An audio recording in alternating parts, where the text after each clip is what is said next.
these are the 6 realms that we may think they are remote, but they're actually very relatable to us. We go through these 6 realms every day. We traverse from heavens to hell and then back up to heaven. And how is that so? When we are peaceful, cheerful, we know that we have the face of a God. We're very pleasant, very joyful. That's the experience that we have, in a sense, equivalent to the gods. Life is wonderful. But when we are angry, aggressive, and competitive, we have the face of an Asura, that we want to compete. We're not happy with what we have, we want to acquire more, we're jealous.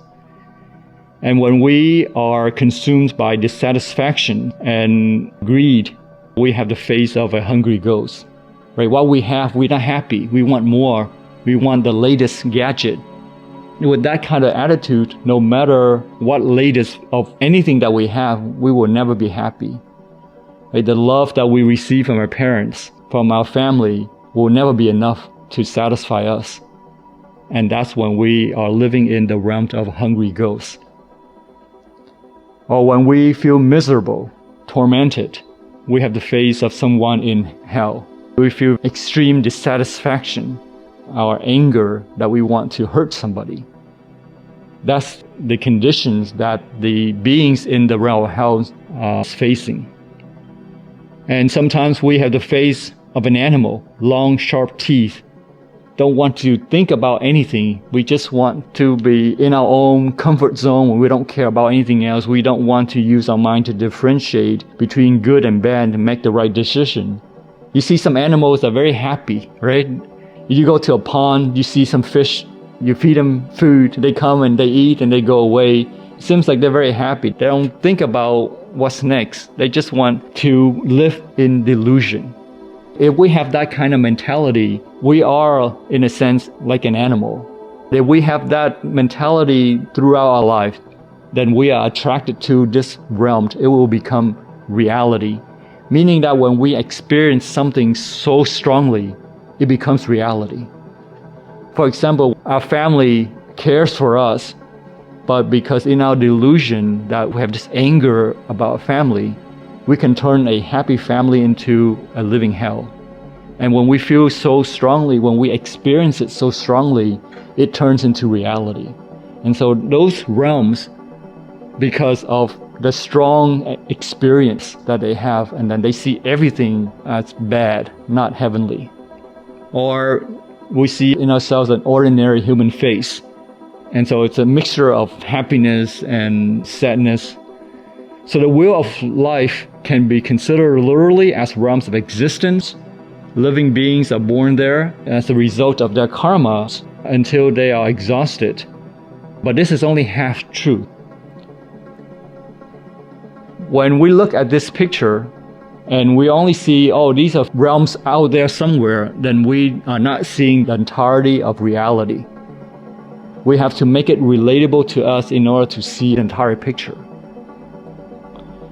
These realms here are not only the physical realms that exist somewhere, but they exist in our minds as well. These represent the states of mind that we experience here and now, and sometimes our experience of these states of mind is so strong that for the time being, we seem actually to be living in the heaven and hell in those realms. And we experience them almost as states of being, rather than just states of mind. That is no longer just a mental state, but you're living it. If you have a strong foundation of compassion, and you're very positive, wherever you go, it's heaven. But if you have negative mind, no matter where you go, it's a realm of hell that you carry with you. Our experiences can be so strong that we live in those states of existence. So the world of gods represents a happy state of mind, relaxation. Everything's going smoothly, no obstacles. And sometimes when we sit in meditation, we have this very peaceful, meditative joy, and that is the state of the gods. Whereas the world of Asuras, very aggressive, competitive state of mind, lots of energy, and it's all turning outwards. It's trying to acquire something on the outside. There's a lot of restlessness, suspicions, and jealousy. if one strives for an even higher standard of living, making more and more money and so on, it's a state of asura, demigods.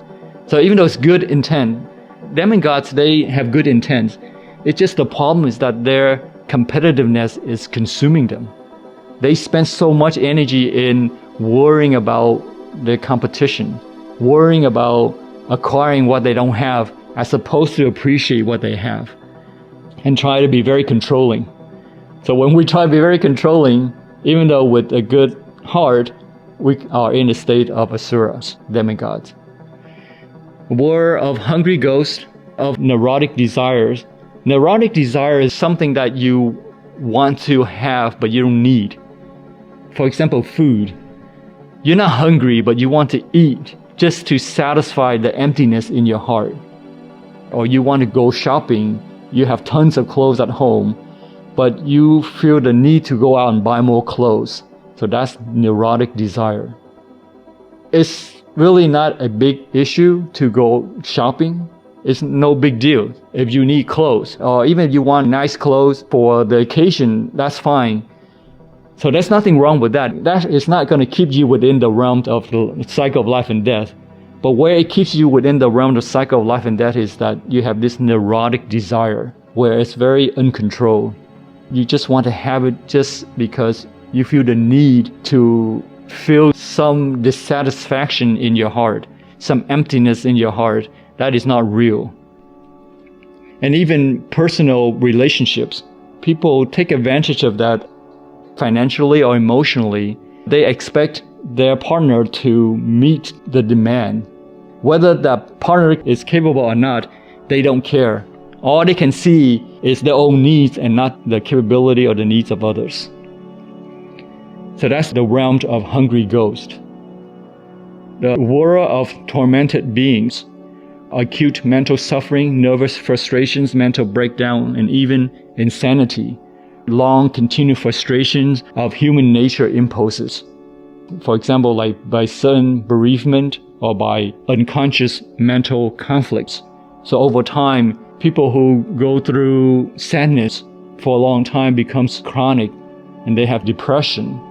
Once they have depression, it's so difficult to get out because they lose their self-esteem. They lose the ability to help themselves. And they are not willing to accept help from others.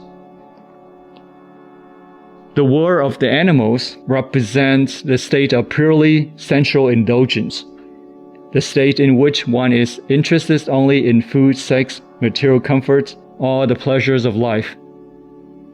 So when these needs are satisfied, one is quite gentle and tame. But when they are frustrated, one becomes snappy and even rather dangerous. So when we expect something and people don't meet our demand, and all we care about is just our own needs, then we're experiencing the realms of the animals. Right? We're just going through life mindlessly, emotionally. When we are satisfied emotionally, we're okay. But when we're not, then somebody's going to get hurt. Right? And that's the animal realm. Then finally, the war of human beings, distinctly human consciousness. Neither ecstatic nor agonized, neither fiercely competitive nor mindlessly sensual, nor yet neurotically desirous. So we have some sort of self-awareness and some awareness of others. Sometimes we switch between the two. Sometimes we're more conscious of ourselves and not others, and sometimes more others and less of ourselves. According to Buddhism, this is the state in which we devote ourselves to spiritual development. This human realm is the most suitable conditions for spiritual development.